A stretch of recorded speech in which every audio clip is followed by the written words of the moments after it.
नाम के एक गांव में पार्वती नाम की एक अनाथ लड़की रहती थी। पार्वती ने कभी अपने माता पिता का चेहरा नहीं देखा था। बचपन में उसके माता पिता उसे कूड़े के ढेर में छोड़कर चले गए थे। किसी भले इंसान ने कुछ दिनों तक उसकी देखरेख की। उसके बाद उसने भी पवित्रा को यूं ही सड़कों पर छोड़ दिया। पवित्रा बचपन से ही कूड़े के ढेर में पली बढ़ी लड़की थी। बड़ी होने के बाद मेहनत करके उसने अपनी एक छोटी सी झोपड़ी बनाई और उसी में रहने लगी। पवित्रा एक शोरूम में झाड़ू पोछा लगाने का काम करती थी। वो अपना काम बहुत मन से करती थी।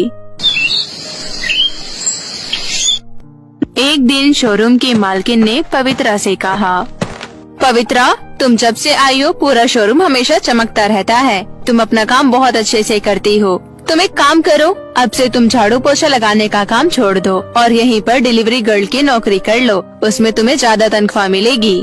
आपका बहुत बहुत शुक्रिया मालकिन, आप मेरे बारे में कितना सोचती हैं। अभी तुम घर चली जाओ और कल से सामान को दुकानों तक पहुंचाने का काम करना। उसके बाद पवित्रा वापस घर आ जाती है। पवित्रा खुद बहुत गरीब थी, लेकिन फिर भी लोगों की मदद करने से पीछे नहीं हटती थी। वो अपने आसपास के सभी जरूरतमंद लोगों की मदद करती रहती थी, फिर चाहे उसके लिए उसे खुद ही क्यों ना तकलीफ उठानी पड़े। अगले दिन सुबह सुबह पवित्रा अपने लिए लंच पैक करती है और उसे लेकर काम पर जाने लगती है।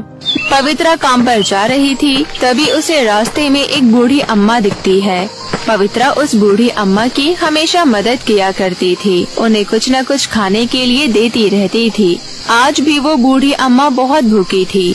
पवित्रा उनके पास जाती है और कहती है, अम्मा, मुझे पता है आपको भूख लगी है। आप चिंता मत कीजिए, मैं आपके लिए खाना लाई हूँ। इतना कहकर पवित्रा उन अम्मा को अपना लंच बॉक्स दे देती है और आगे बढ़ जाती है। पवित्रा काम पर पहुँचती है और लगन से अपना काम करती है। वो शोरूम से सैंडल और गाउन छोटी मोटी दुकानों तक पहुँचाया करती थी। इस काम से वैसे तो वो काफी थक जाती थी, लेकिन उसे पैसे भी अच्छे खासे मिल रहे थे। काम करके पवित्रा जब घर आने लगती है तो उसको रास्ते में एक लड़की दिखती है जो कि बहुत ज्यादा रो रही थी। पवित्रा उस लड़की के पास जाती है और कहती है, क्या बात है, तुम इतना क्यों रो रही हो और तुम्हारा नाम क्या है? मेरा नाम अंजलि है। मैं अपनी सौतेली माँ के साथ रहती हूँ। वो मुझ पर बहुत अत्याचार करती है। उसने मुझे घर से निकाल दिया। मैं बेसहारा हो गई हूँ। मेरे पास ना तो रहने के लिए घर है और ना ही खाने के लिए खाना, और मेरे पिताजी भी अब इस दुनिया में नहीं रहे। पवित्रा को अंजलि के बारे में जानकर बहुत बुरा लगता है। उसने अपना बचपन बहुत ही ज्यादा बेकार तरीके से बिताया था, इसलिए वो नहीं चाहती थी कि किसी का भी बचपन उसके नजरों के सामने खराब हो। वो अंजलि से कहती है, अंजलि, तुम बिल्कुल निराश मत हो। पास में ही मेरी एक झोपड़ी है, मैं उसी में रहती हूँ। तुम मेरे साथ चलो और जब तक तुम्हारा मन करे तब तक तुम वहाँ रहना। अंजलि पवित्रा का धन्यवाद करती है और उसके साथ उसके घर तक जाने लगती है।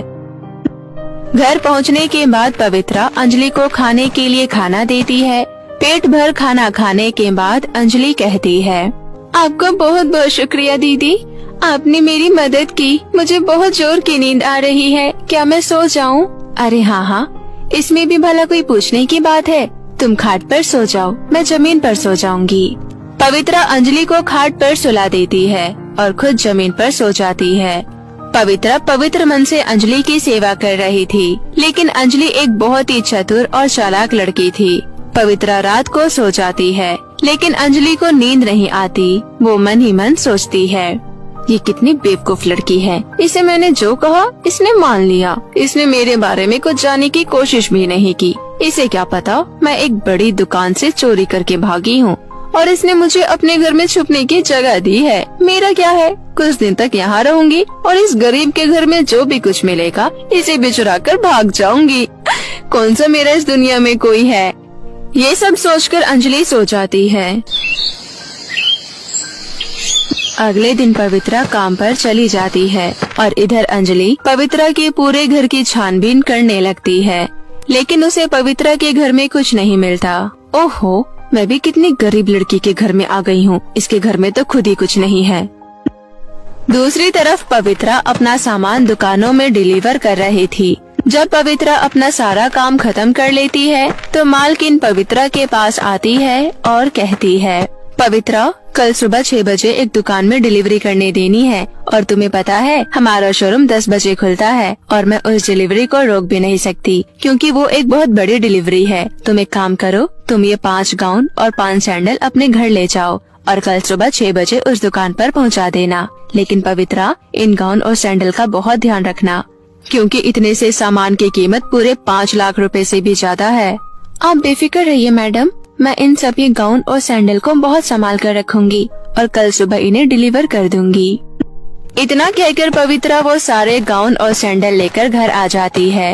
अंजलि पवित्रा के हाथ में इतना कीमती गाउन और सैंडल देखकर हैरान हो जाती है और कहती है, अरे दीदी, आपके हाथ में इतना कीमती गाउन और सैंडल कहाँ से आए? ये तो दिखने में बहुत सुंदर लग रहे हैं। हाँ अंजलि, ये दिखने में जितने खूबसूरत है इनके दाम भी उतने ही ज्यादा है। तुम्हें पता है सिर्फ इतना सा सामान 5 लाख रुपए का है। 5 लाख सुनकर अंजलि की आंखें तो फटी की फटी रह जाती है। क्या 5 लाख? ये तो बहुत बड़ी कीमत है।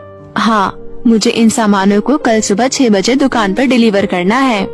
पवित्रा की बात सुनकर अंजलि मन ही मन सोचती है, मैं इतने महंगे गाउन और सैंडल को आज रात ही चुरा कर ले जाऊंगी और इन्हें किसी दुकान में बेचकर लखपति बन जाऊंगी।